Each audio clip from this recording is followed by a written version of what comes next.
Hello everyone, Minute Plus Meditation here. It is Friday, August the 8th, Feast of St. Dominic, founder of the Dominicans. Dominicans, that's where it comes from, the order of preachers.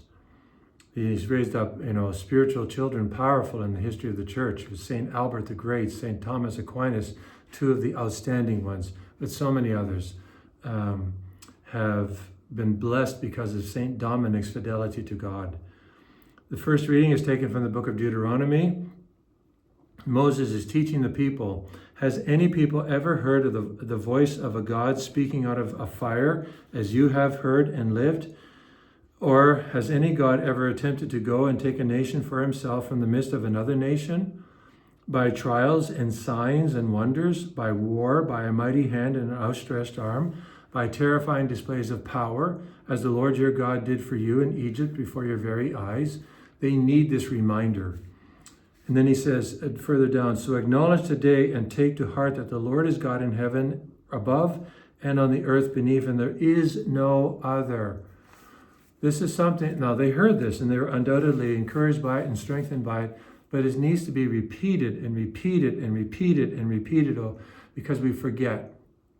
We blank out. We act like a bunch of pagans at times, like atheists, worse than atheists, godless atheists. I guess that's almost a double negative. But you know what I'm saying.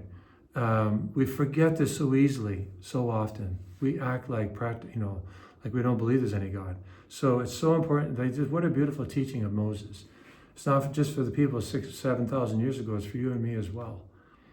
To the gospel, Matthew chapter 16, Jesus told his disciples, if any want to become a follower, one of my followers, let them deny themselves and take up their cross and follow me. For those who want to save their life will lose it, and those who lose their life for my sake will find it. This is the paradox of following Jesus. We need to be willing to pick up our cross, go against the grain, die to ourselves. We have to take the imperial I, like the letter I, capital I, the ego, and submit it to Christ. This is dying to self, our desires, our wants, our needs, rising to the surface, rising to the top. God gets pushed down to the bottom. No, it's never going to work. God has to be the first priority. Everything else, seek ye first the kingdom of God and his righteousness, and all these things will be added unto you. That's really the key. And it's true. Everything flows from worship of God. Serve God, and everything else will fall into place. Don't serve God, everything else gets messed up. And it really goes against us. So keep this in mind. It's the recipe to happiness. God bless you.